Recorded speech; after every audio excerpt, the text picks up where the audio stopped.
नमस्कार। आप देख रहे हैं पब्लिक भारत वर्ष। मुजफ्फरपुर में मीनापुर विधानसभा में जामिन माठिया पंचायत में इस बार के मुखिया पद के उम्मीदवार और सिटिंग मुखिया संजू देवी जी हुई। इनके प्रतिनिधित्व कर रहे हैं बच्चू राय जी, जिनसे हम बातचीत करेंगे, जानने की कोशिश करेंगे मुद्दा क्या है। सिटिंग मुखिया 5 सालों में कैसा कार्यकाल रहा, विशेष तौर पे लॉकडाउन में जिस तरीके से मुखिया जी ने काम किया, कहीं ना कहीं सराहनीय रहा है।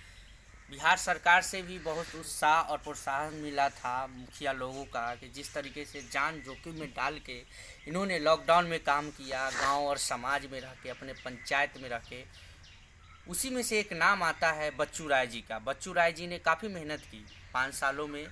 यहाँ के प्रवासी मजदूर 300 के करीब आए थे। उस समय इनको काफ़ी समस्या हुई। उस समय लोगों के बीच कदम से कदम मिला के और दुख सुख में हमेशा इन्होंने साथ दिया है और रहे हैं। मुद्दा क्या लेके आ रहे हैं, फिर से चुनाव लड़ रहे हैं। विशेष तौर पे महिला सुरक्षा, बेरोजगारी की बात हो या शिक्षा की बात हो या आवागमन रास्ते की बात हो या नल जल योजना की बात हो, इस पे हम चर्चा करेंगे और जानने की भी कोशिश करेंगे कि और सारे मुद्दे पर भी बातचीत करेंगे। वैसे से सामाजिक कार्यकर्ता है, समाज के लिए हमेशा काम करते आए हैं बच्चू राय जी।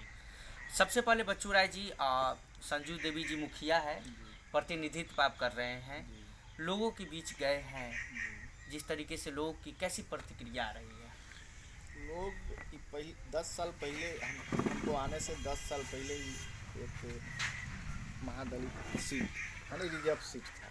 यहाँ के मुखिया, पूर्व मुखिया शिवालक पासवान थे।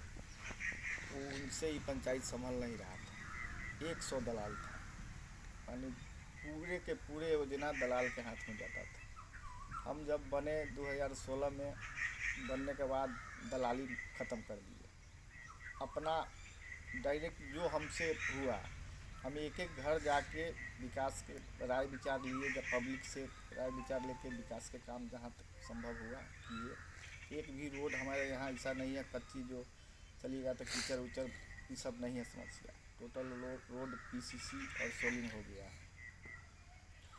और जल नल में है 16 वार्ड, जिसमें 14 वार्ड में पूर्ण रूप से पानी चालू है। 2 वार्ड के काम थोड़ा बहुत बाकी है जो अभी पूरा युद्ध स्तर पर कर रहा है। आपने जिस तरीके से बताया कि अपना कार्यकाल की दलाली भ्रष्टाचार हमने ख़त्म किया है, कहीं ना कहीं आपने 5 सालों में काफ़ी समस्या होगी दलाली भ्रष्टाचार ख़त्म करने में। बिचौलिया लोग इतने आ जाते हैं कि सिटिंग मुखिया अगर काम करना भी चाहे तो बिचौलिया लोग काफ़ी परेशान करते हैं।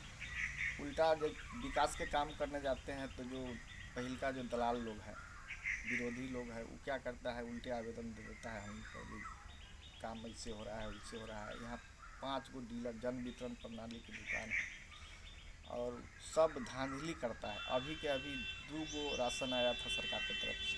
2 राशन एक साथ 2 गो कोटा देना है, इसमें एक राशन बांट रहा है। एक 2 डीलर है जो डबल बांटा है, बाकी 2 गो ऐसा डीलर है जो 1 गो कोटा दिया है। यानी देना है डबल 50 किलो दे रहा है तो 25 किलो दे रहा है। उस पर खोजते हैं तो हम पर खोज देता है।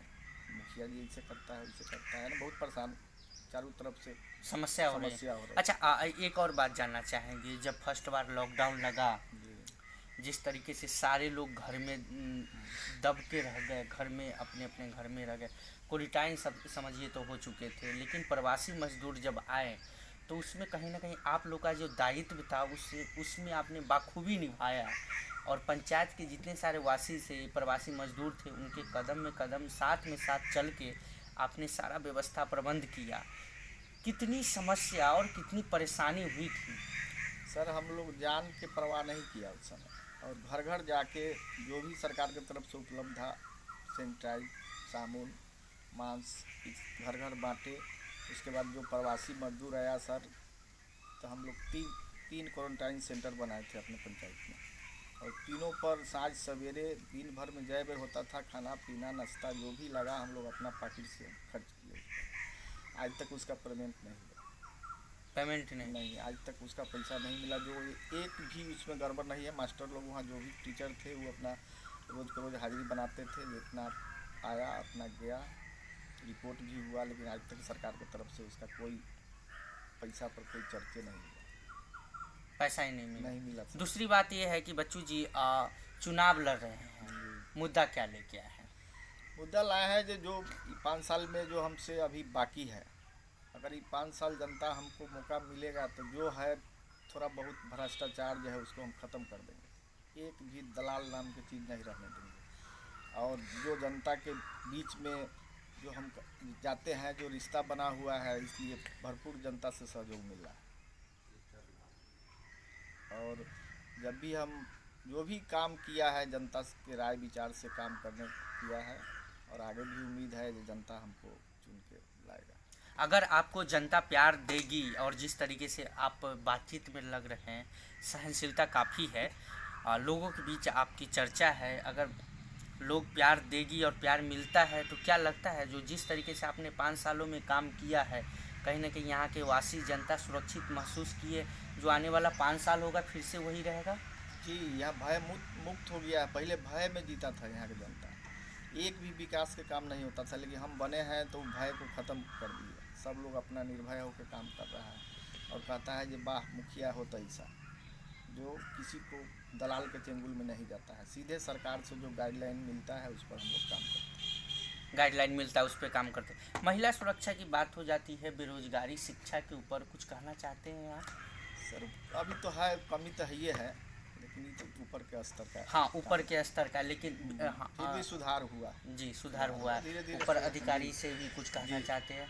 जी, हम यही कहेंगे मुख्यमंत्री जी को अपना, ये जो 7 निश्चय जल जो योजना चला है, इसमें इतना ना वो प्राइवेट सचिव जो बना दिए वार्ड के दौरे एक 7 सदस्य की टीम बना दिए। वो टीम बनाने से भ्रष्टाचार बढ़ गया। जो काम होना चाहिए आज होना है, वो काम 2 साल के बाद होता है। आपस में तालमेल, वो कहेगा जो हमको 5% चाहिए, वो कहेगा 7% चाहिए थे। अब वही पैसा में से पहले एगो चोर था, अब 10 को चोर हो गया, जो है हकीकत बता रहा है। और इसमें कहीं ना कहीं मुखिया जी पिसाते हैं, मुखिया जी परेशान होते हैं, लोग लोगों का मन में आता है कि मुखिया ने चोरी कर लिया। हम लोग पैसा ट्रांसफ़र करवा दिए, जैसे आपका 16 लाख का एस्टीमेट है, 16 लाख भेज दिए, और वो पैसा के आप वार्ड कभी 16 रुपया नहीं देखा है। वो तो देखता है कि हम 16 लाख के मालिक हो गए, और रुपया लेके कोनो नैहर जा रहा है, कोनो गहना किन रहा है, कोनो ससुराल जा रहा है, उसमें मुखिया क्या करेगा बताइए? वो कहता है कि हमको तो मुख्यमंत्री साहब ने पावर दे दिया है, तो उसमें मुखिया ये कहीं से दोषी नहीं है। हम लोग के अधीन में रहता ना, तो ऐसा काम होता जो फिर आज तक ले काम बाकी नहीं रहता। जो भी हमारे अंदर में आया वो काम का हम लोग बहुत से बहुत 15 दिन एक बात आपने बहुत जेन्युइन और सही बोला कि एक वार्ड 16 लाख रुपया नहीं देखता, और आपने बहुत सामाजिक और बारीकी तरीके से आपने बात बोली, लेकिन उस लोगों को मिलता है 16 लाख 15 लाख रुपया। तो सही बात है, गहना जेवर या कभी नहीं देखे हो, वो अपने आप में अलग ही एटीट्यूड बन जाता है, लोगों का ध्यान आकर्षित हो जाता है। लेकिन इसमें कहीं ना कहीं जिम्मेदार लोगों का मन में आता है कि नहीं मुखिया जी जिम्मेदार है। हम लोग अभी भी लोग कहता है कि मुखिया जी चोर है, लेकिन मुखिया जी के प्रशासनिक आदेश दे के हम लोग चेक काट के दे देते हैं। रिकॉर्ड खोले और रिकॉर्ड खोल के हम लोग वार्ड के ट्रांसफ़र किया। अब वो क्यों नहीं खर्च कर रहा है, वो कहता है मुखिया क्या है, इसमें अपने आप के मुखिया वो समझ लिया है। और होता क्या है सर, हम FIR करा सकते हैं, जांच में जाते हैं तो उसका 10 लोग चमचा खड़ा हो जाता है, भाई मुखिया पैसा मांगता है। समाज की बात होती है, सामाजिक बात है, तो हम लोग कुछ कर नहीं पाते हैं। इसलिए ये फंड आने चाहिए मुखिया के अंदर में। डायरेक्ट मुखिया के हाथ में रहता तो ये सक्सेसफुल रहता पूरे बिहार में। लेकिन पूरे बिहार में ऐसा एक भी पंचायत नहीं है जो काम सक्सेसफुल नहीं है। साल 2 साल चलेगा, उसके बाद क्या होगा नहीं कहेंगे। और दूसरी बात है, वार्ड का होड़ भी मच चुका है चुनावी पंचायती चुनाव में, वार्ड में ये सब सारा सिस्टम लेके। वो तो देख रहा है 20 लाख आ रहा है ना, उसको 20 लाख मिल रहा है एक वार्ड को, तो बेचैन है। अभी हमारे सामने जहाँ बैठल है 11 नंबर वार्ड है, उसको आज से 1 साल पहले 14 लाख रुपया दे दिए। अच्छा। और आधा काम आराम से कर रहा है, उसको लगता है मेरा बाप का। और दूसरा सूद पे भी लग रहा है। हाँ, जमीन लिखा लेता है निकाल के, ये काम होता रहेगा। अच्छा ठीक है, ये सिस्टम तो कहीं ना कहीं दुख की बात है जिस तरीके से आप बता रहे हैं। आगे बढ़ते हैं, अगर एक मुद्दा रहेगा कि अगर यहाँ से आप संजू देवी चुनाव लड़के आते हैं, लड़के जीत कर आती है बच्चू राय जी, तो क्या हम मान के चल सकते हैं कि जो आपने बताया कि थोड़ा भी भ्रष्टाचार है, पंचायत में काम अधूरा बचा हुआ है जिस पे हम पूरा करेंगे, अगर आप चुनकर आ जाएंगे तो क्या कैमरा के सामने ये बोल सकते हैं कि 5 सालों में आप ये पूरा सिस्टम सही कर देंगे और काम करने वाले हैं? जी, काम करने वाला हम तो उम्मीद करते हैं कि हमसे ज़्यादा काम करने वाला कोई आदमी नहीं है। एकदम 24 घंटा हम लोग काम में रहते हैं। और अगर हम जीत के आए, चुनाव जीत के फिर दोबारा, तो हमारा पंचायत 1 नंबर पंचायत रहेगा। नंबर 1 पंचायत नंबर है। 1 स्मार्ट पंचायत बनाना चाहते स्मार्ट हैं। पंचायत बनेगा। कोई किसी को लूट नहीं सकता है, लग सकता है, सब खत्म कर देंगे। सब खत्म कर देंगे। लास्ट सवाल, जामीन मठिया पंचायत के जितने सारे लोग हैं, जनता है, आने वाले चुनाव के लेके बच्चू राज जी का कोई संदेश? हम जनता से अपील करेंगे कि भाई जो 5 साल हम किए हैं, इसका मजदूरी हमको मिलना चाहिए। एक बार मौका दीजिए, जो भी कमी है उसको हम पूरा करेंगे। जो भी कमी है उसको हम पूरा करेंगे। बच्चू राज जी से हम बातचीत कर रहे थे, बहुत अच्छी इन्होंने बात की कि 5 साल जो हमने मजदूरी की है उनका फल आज मिलना चाहिए। एक ऐसे मुखिया से हम बातचीत कर रहे थे जो काफ़ी समस्या होने के बावजूद भी इन्होंने डट के सामना किया और इस पंचायत के लिए, जामीन मठिया के लिए काम किया। आप देखते आने वाले चुनाव में जिस तरीके से यहाँ के लोगों से इनकी समस्या हुई है, बिचौलिया लोग से ख़ास तौर पे, कहीं ना कहीं ये दुख की बात है कि एक सहनशीलता वाली व्यक्ति जो काम करना चाहते उनको कहीं ना कहीं अरंग लगाया जाता है। अब देखते आने वाले चुनाव में अगर संजू देवी जी फिर से चुनाव जीतेंगे, वादा काफ़ी किए हैं कि आएंगे तो पंचायत में फिर से स्मार्ट पंचायत बनाने की कोशिश करेंगे। स्मार्ट बना दिए हुए हैं, लेकिन थोड़ा काम बचा हुआ है जिसको हम पूरा करेंगे। ये तो वक्त ही बताएगा अगर संजू देवी जी चुनाव जीतेंगे तो कितना काम होगा। कैमरामैन पिंटू के साथ मैं राजीव।